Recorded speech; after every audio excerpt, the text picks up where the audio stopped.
We spoke with several experts who say politics are polluting the crime-fighting strategies happening across Baltimore. And now we're seeing even more leaders becoming emboldened when it comes to ignoring our questions. And that, paired with this fractured communication, these experts say could be sending the wrong message to criminals.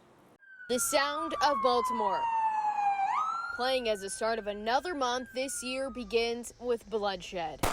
While city leaders cozy up with community members during National Night Out, it takes a genuine community effort of all of us. The reality of the city is hard to ignore, except for the leaders who are defensive when asked questions. What have you told him to do? The same thing we always tell them. Go after the folks with the guns that are committing the crimes. Ivan Bates last week indicated that you're still not on common ground as far as... Well, I'll just stop you there. That's not what Mr. Bates said. Limiting those questions, 2 per news organization. Mackenzie? We already asked 2. Thanks. Thank you, everybody. Can I get you at the end?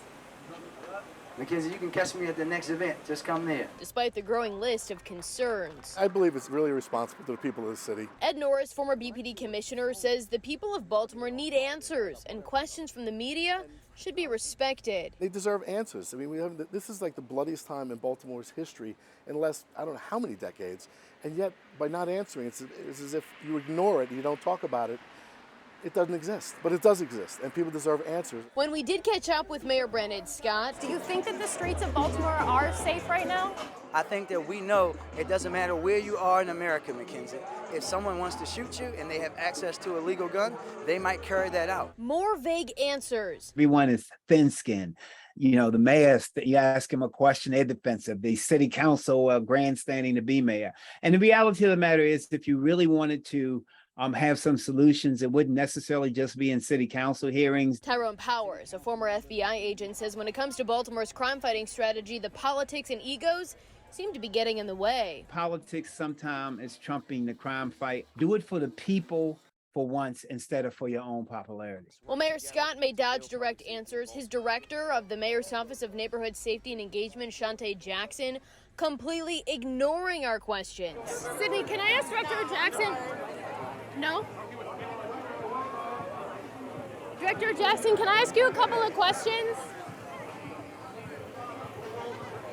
I think the mayor said meet us at the next event. Are you going to the next event? Yes. Okay, thank you. When we did get to the next event, we were told Jackson would not be taking any questions. You have to realize that we have a job and we have the right to ask questions and get information out. There's just no excuse for it. Rhetoric professor Richard Vance from Towson University says whether elected leaders like the questions or not, they have an obligation to answer. I have never seen an administration that was so hostile to some parts of the media. And it's just irresponsible. And the question is, can they get away with this? Well, that's up to the voters. Meanwhile, Baltimore's problems persist, whether leaders want to answer questions about them or not. Because Director Jackson and Olive Monzi is telling us not to send our inquiries and questions to them, rather sending it all to the mayor's office, it could really hinder our investigation into the Safe Streets program. But we will continue to demand answers and accountability for all of these community violence intervention programs that are in place across the city. In East Baltimore, Mackenzie Frost, Fox 45 News.